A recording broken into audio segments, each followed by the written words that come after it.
ريكس تيلرسون دمال جم هفپیشه خوی قطری راوستیای بو بحثا لهفهاتنا قطر و امریکا کر یا پهنگاف هاویتنا جبو نهشتنا چافکانین فینانسه کرنا تروریزمه.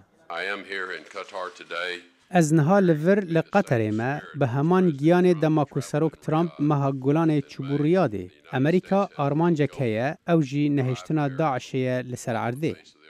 بینجی مها حزیرانه عربستان سعودی، امارات، بحرین و مصر تکیلین دیپلوماسی لگل قطر برین و چنبرا هاتن و چونا دریایی، اسمانی و عردی لسر قطر دانی.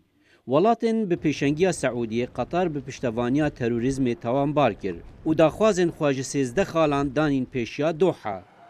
هرچند سروک دونالد ترامپ لآلی سعودی راوست یاجبو توان بار کرنا قطر به پشتوانیا تروره لگلک شروفکار دبیجن رکس تیلرسون دوی کریزی دا به آلی راوستیا. سرکفتنا د چارەسەریya کریزا li herêmê dibe ku bibe sedemê yekgirtina Trump û Tillerson. Aron David Millar ji Sentera Wilson dibêje dengê Amerîka. اگر تیلرسون بکاری تشتکی وصا بدست بخطن کو دستوریه بده سعودیان و قطریان جاردن وگرن سر ری بیکو شرمزار ببن از باورم دی سروک ترامپ پیشوازی لی بکاو دی دستک بکا.